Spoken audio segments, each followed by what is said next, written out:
الحمدللہ رب العالمین والصلاة والسلام علی سید الانبیاء والمرسلین اما بعد فاعوذ باللہ من الشیطان الرجیم بسم اللہ الرحمن الرحیم الصلاة والسلام علیکہ یا رسول اللہ وعلی آلک وصحابک یا سیدی یا حبیب اللہ الصلاة والسلام علیکہ یا نبی اللہ وعلی آلک وصحابک یا سیدی یا رحمت للعالمین۔ الحمدللہ رب العالمین، اللہ کا لاکھ لاکھ شکر ہے کہ ہم رمضان مبارک کی بابرکت گھڑیوں میں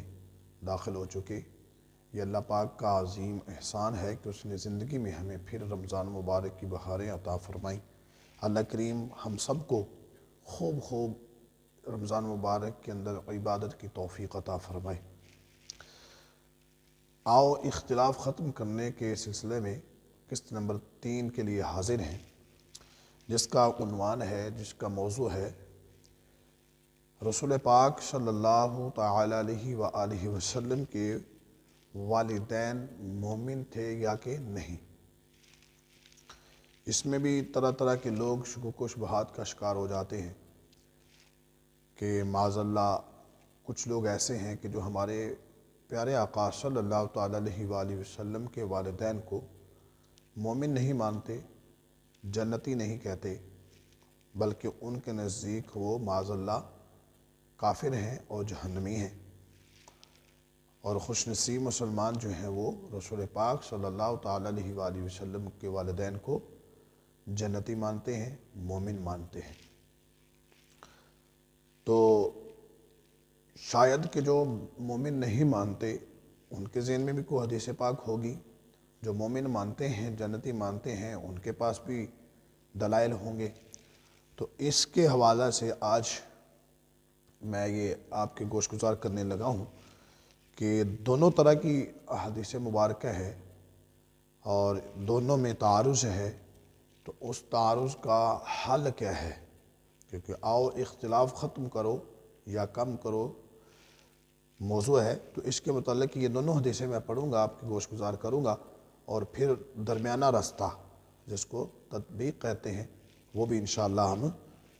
آپ کے سامنے پیش کریں گے۔ تو آئیے سب سے پہلے رسول پاک صلی اللہ تعالی علیہ وآلہ وسلم کے والدین کریمین جن احادیث میں ثابت ہے کہ مومن ہیں، مسلمان ہیں، وہ سننے کی سعادت حاصل کریں۔ لہٰذا نبی کریم صلی اللہ تعالی علیہ وآلہ وسلم نے فرمایا، میں محمد بن عبداللہ بن عبد المطلب بن ہاشم بن عبد مناف بن قصی بن کلاب بن مرہ بن کعب بن لعی بن غالب بن فہر بن مالک بن نضر بن کنانہ بن خزیمہ بن مدرکہ بن الیاس بن نضر بن نزار ہوں۔ یہ رسول پاک صلی اللہ تعالی وسلم نے اپنا نسب مبارک بیان فرمایا کہ میں یہ ہوں، اور کبھی بھی لوگ دو گروہ نہیں ہوئے۔ یہ حدیث پاک ہے، رسول پاک صلی اللہ تعالی علیہ وسلم فرما رہے ہیں، اور کبھی بھی لوگ دو گروہ نہیں ہوئے مگر اللہ تعالی نے مجھے بہتر جماعت میں پیدا فرمایا، اور میں اپنے والدین سے اس طرح پیدا ہوا کہ زمانہ جاہلیت کی کوئی بات مجھ تک نہیں پہنچی۔ سبحان اللہ۔ اور میں آدم سے لے کر اپنے والدین تک خالص نکاح سے پیدا ہوا۔ میں نفس کے اعتبار سے اور آبا کے اعتبار سے تم سب سے بہتر ہوں۔ یہ رسول پاک صلی اللہ تعالی وسلم فرما رہے ہیں کہ حضرت آدم علیہ نبینا علیہ السلام سے لے کر اپنے والدین کریمین یعنی حضرت عبداللہ اور حضرت آمنہ رضی اللہ تعالی عنہما تک میں خالص نکاح سے پیدا ہوتا ہوا آیا ہوں۔ ایک اور حدیث پاک میں ہے کہ حضرت عبداللہ بن عمر رضی اللہ تعالی عنہ سے روایت ہے کہ نبی کریم صلی اللہ تعالی علیہ وآلہ وسلم نے فرمایا کہ میرے ماں باپ کبھی بدکاری پر جمع نہیں ہوئے، بدکاری پر کبھی بھی والدین مصطفیٰ صلی اللہ تعالی وسلم جمع نہیں ہوئے۔ اللہ تعالی ہمیشہ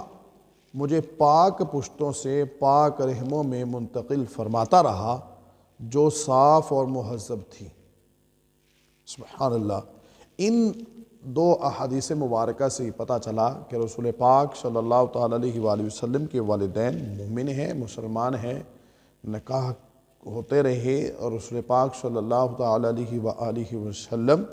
ان نکاح خالص نکاحوں کے ذریعے سے سیدتنا آمنہ رضی اللہ تعالیٰ عنہ کے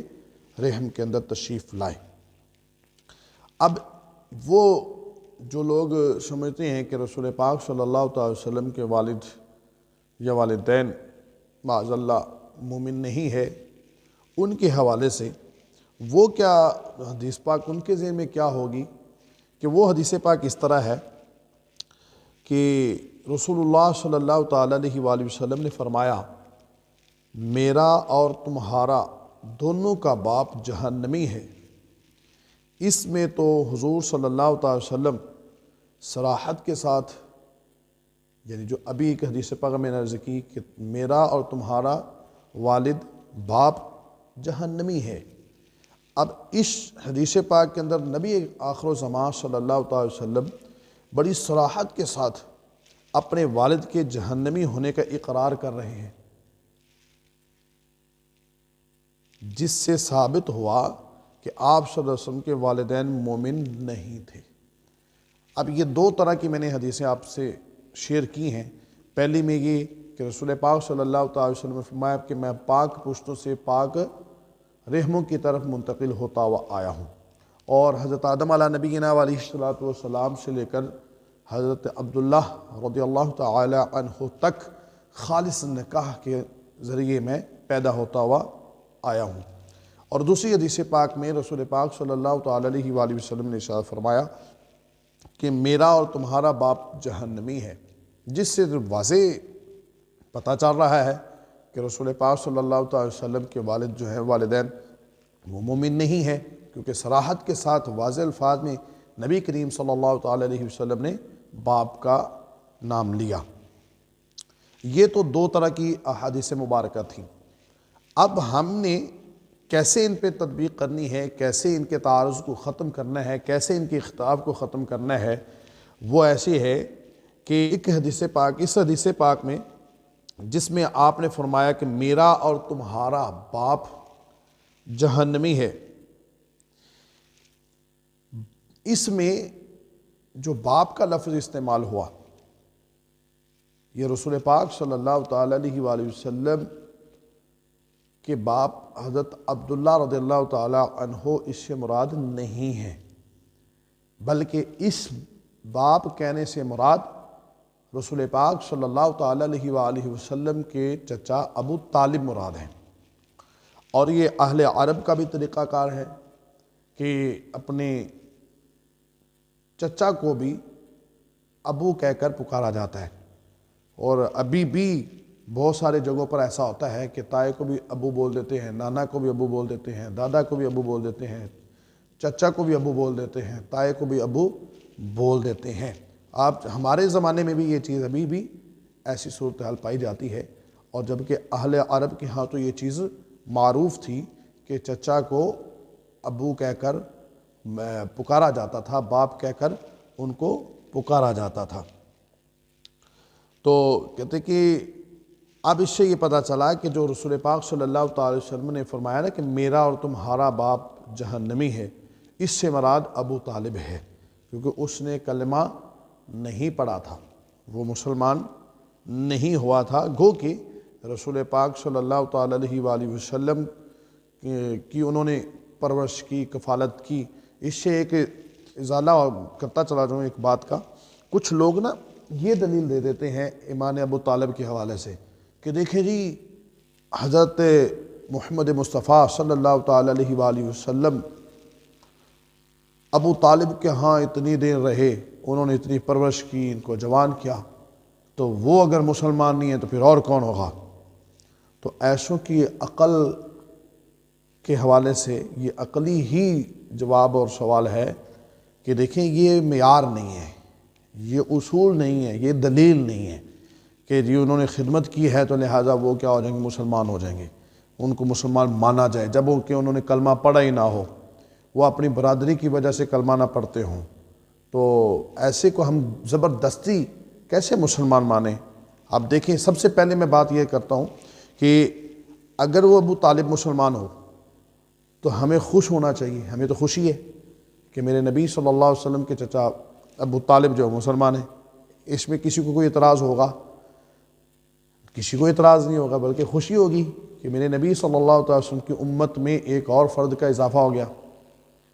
تو جب ایک مسلمان ہوا ہی نہیں، کلمہ پڑھا ہی نہیں، تو اس کو کھینچا تانی کر کے زبردستی کرنا یہ بھی تو اچھا نہیں ہے نا۔ کافر کو مسلمان تو نہیں مانیں گے نا، مسلمان ہوا تو اس پہ خوش ہوں گے۔ تو بہرحال اس پہ جو میں نے یہ بات عرض کی ہے کہ کچھ لوگ دلیل دے دیتے ہیں کہ دیکھیں جی انہوں نے پرورش کی ہے تو یہ مسلمان نہیں ہے تو پھر اور کون ہے؟ تو ایسوں کے لیے یہ ہے کہ یہ بات کرتے ہوئے کم از کم اس بات کا بھی خیال رکھا کریں کہ حضرت موسیٰ علیہ السلام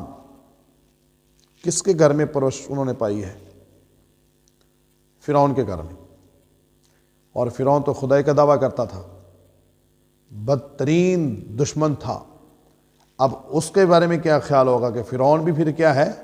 مسلمان ہے معاذ اللہ، آپ کے بتائے ہوئے قاعدہ کلیہ کے مطابق۔ تو یہ دلیل نہیں بنتی نا ایسی، تو لہٰذا اگر یہ دلیل بنائیں گے تو پھر اس کا بھی کوئی نہ کوئی جواب دینا پڑے گا کہ موسیٰ علیہ السلام نے جس کے گھر میں پرورش پائی اس فرعون کے بارے میں کیا آپ رستہ نکالتے ہیں اس کو مسلمان بنانے میں، یا اس کا کیا جواب ہے؟ تو بہرحال میری یہ بحث نہیں ہے، صرف یہ بتانا مقصود تھا کہ رسول پاک صلی اللہ تعالی وسلم کے والدین کریمین جو ہیں وہ جنتی بھی ہیں، مومن بھی ہیں، ٹھیک ہے؟ تو جس حدیث پاک میں باپ کا کہا نا، میرا اور تمہارا باپ، تو اس سے مراد ہمیں پتہ چل گیا کہ اس سے مراد ہے ابو طالب جو کہ مسلمان نہیں ہوئے تھے۔ ایک چیز میں عرض کرتا چاہوں کہ ابو طالب کے ایمان کے قائل لوگوں کو کافر نہیں ہمیں کہنا چاہیے، اور جو اس کے ایمان کے قائل نہیں ہے ان کو بھی کافر نہیں کہنا چاہیے، ٹھیک ہے؟ مگر اس میں اختلاف ہے، اس میں چپ ہی بہتر ہوتی ہے، اس میں خاموشی بہتر ہوتی ہے، تو اس میں ہی عافیت ہوتی ہے۔ اللہ تعالی ہمیں اس معاملے میں عمل کی توفیق عطا فرمائے، سمجھ بوجھ سے ہمیں کام لینے کی توفیق عطا فرمائے۔ والدین مصطفیٰ صلی اللہ تعالیٰ علیہ وآلہ وسلم، کیا شان ہے ان کی! یہ دیکھیں، حضرت عیسیٰ علیہ السلام کے زندہ آسمانوں پر اٹھ کر جانے سے لے کر رسول پاک صلی اللہ تعالیٰ علیہ وآلہ وسلم کے اس دنیا پر جلوہ گر ہونے تک، یا جب آپ نے اعلان نبوت فرمایا اس وقت تک، اس کا یا جس زمانے کے اندر کوئی نبی تشریف نہیں لے کر آئے، حضرت عیسیٰ اور ہمارے آخری نبی صلی اللہ تعالی وسلم کے درمیان والا جو حصہ ہے، جو وقت ہے، جو پیریڈ ہے، جو زمانہ ہے، تقریباً 650 سال کا ہے۔ اس دوران کوئی نبی تشریف نہیں لے کر آیا۔ تو دیکھیں، نبی تو کوئی نہیں تشریف لے کر آیا، لیکن قوم تو تھی، لوگ تو تھے اس وقت بھی۔ اب ان لوگوں کے بارے میں کیسے پتہ چلے گا کہ یہ کافر ہیں، یہ مسلمان ہیں، جہنمی ہیں، یا یہ مومن ہیں، مسلمان ہیں، جنتی ہیں؟ کیسے پتہ چلے گا؟ تو دیکھیں، اس زمانے کو کہتے ہیں زمانہ فطرت، زمانہ فطرت کہتے ہیں۔ اور اس زمانے کے لوگ جو ہیں، جس زمانے میں کوئی بھی نبی تشریف نہیں لایا، ایسے زمانے کے رہنے والے لوگوں کے لیے جنتی ہونے کے لیے ایک ہی شرط کافی ہے کہ انہوں نے بت پرستی نہ کی ہو، اللہ کو ایک مانتے ہوں، بت پرستی نہ کی ہو، اللہ کا شریک کسی کو نہ ٹھہرایا ہو، تو ان کے جنتی ہونے کی علامت اتنی ہی کافی ہے۔ اور رسول پاک صلی اللہ علیہ وسلم کے والدین کریمین جو ہیں، یہ زمانہ فطرت کے ہیں۔ یہ بہت سارے جوابات میں سے ایک جواب ہے آپ کے والدین کے مومن ہونے کے حوالے سے، ٹھیک ہے؟ ویسے تو حدیث مبارکہ بھی ہیں کہ رسول پاک صلی اللہ علیہ وسلم نے اللہ سے دعا مانگی، آپ کے والدین قبروں سے اٹھے، کلمہ پڑھا، پھر قبروں میں واپس تشریف لے گئے۔ یہ اس طرح کی روایات بھی ملتی ہیں۔ بہرحال اس زمانہ فطرت کے اندر بھی اگر دیکھا جائے تو ان کا زمانہ فطرت ہے، زمانہ فطرت والے بھی لوگ جنتی ہیں، مطلب وہ کہ جنہوں نے اللہ کے ساتھ کسی کو شریک نہیں ٹھہرایا۔ یہ بھی ہے۔ اللہ کریم رسول پاک صلی اللہ تعالی وسلم کے والدین کریمین کا صدقہ ہم سب کو سچے سچے عقیدے رکھنے کی توفیق عطا فرمائے۔ ایک بہت بڑا پیارا واقعہ لکھا ہوا ہے تفسیر روح البیان کے اندر، بہت پیارا واقعہ، کہ حضرت یونس علیہ السلام جس مچھلی کے پیٹ میں تھے نا، قیامت والے دن اللہ پاک حضرت یونس علیہ السلام کو کے ساتھ اس مچھلی کو بھی جنت میں بھیجے گا، اس مچھلی کو بھی۔ اور اللہ پاک سے حضرت یونس علیہ السلام عرض کریں گے، یا اللہ میں تو تیرا نبی ہوں، میں تو جنت میں جاؤں، لیکن اس مچھلی اس فش کا کیا کمال ہے کہ جو جنت میں جائے میرے ساتھ؟ تو اللہ پاک فرمائے گا، اے میرے نبی، اے یونس، آپ تو اس لیے گئے کہ میرے نبی ہیں، یہ مچھلی اس لیے جائے گی کہ اس کے پیٹ کے اندر تیرے قدم لگ چکے ہیں۔ سبحان اللہ، کہ اور اس میں اختلاف ہے کہ کتنے دن آپ رہے ہیں، تو 3 دن، 7 دن، 13 دن، 40 دن، اس میں اختلاف ہے کتنے دن آپ مچھلی کے پیٹ میں رہے۔ تو آپ زیادہ سے زیادہ لے لیں، چلو 40 دن لگا لیں، آپ سمجھنے کے حوالے سے 40 دن لگا لیں۔ تو 40 دن جو نبی مچھلی کے پیٹ میں رہے، آپ کے قدم مبارک لگنے کی برکت سے وہ مچھلی تو جنت میں چلے جائے، تو جو نبیوں کا، جو یونس کا بھی نبی ہے، جو سارے نبیوں کا نبی ہے، جو امام الانبیاء ہے، جو خاتم النبیین والمرسلین ہے، وہ جس والدہ کے پیٹ میں 9 ماہ تک رہے ہوں، تو کیا ان کے قیام کی وجہ سے وہ والدہ جنت میں نہیں جائے گی؟ یہ ایک سمجھنے والی بات ہے۔ تو جب مقتدی کے قدم لگیں، کیونکہ سارے نبی ہمارے نبی کے مقتدی ہیں، مسجد اقصیٰ کے اندر انہوں نے مسجد امامت کروائی اور انہوں نے اقتداء میں نماز پڑھی ہے۔ اللہ کریم مسجد اقصیٰ کا ذکر ہوا، اللہ کریم ان مبارک گھڑیوں کا صدقہ ہماری مسجد اقصیٰ کو بھی آزاد فرمائے، فلسطین کو بھی آزاد فرمائے، فلسطین کے مسلمانوں کی بھی خیر فرمائے۔ تو اب جس نے مسجد اقصیٰ میں، جس کی امامت میں، جس کی اقتداء میں نماز پڑھی، اس کے قدم لگے تو اس مچھلی کو جنتی سرٹیفکیٹ مل جائے جنتی ہونے کا۔ تو جو امام ہو کر، پھر امام الانبیاء ہو کر، اور پھر چند دن نہیں، 40 دن نہیں، بلکہ پورے 9 ماہ ماں کے پیٹ میں رہے ہوں، ان کے پیٹ میں رہنے کی برکت سے وہ آمنہ کیوں نہ جنتی ہوگی؟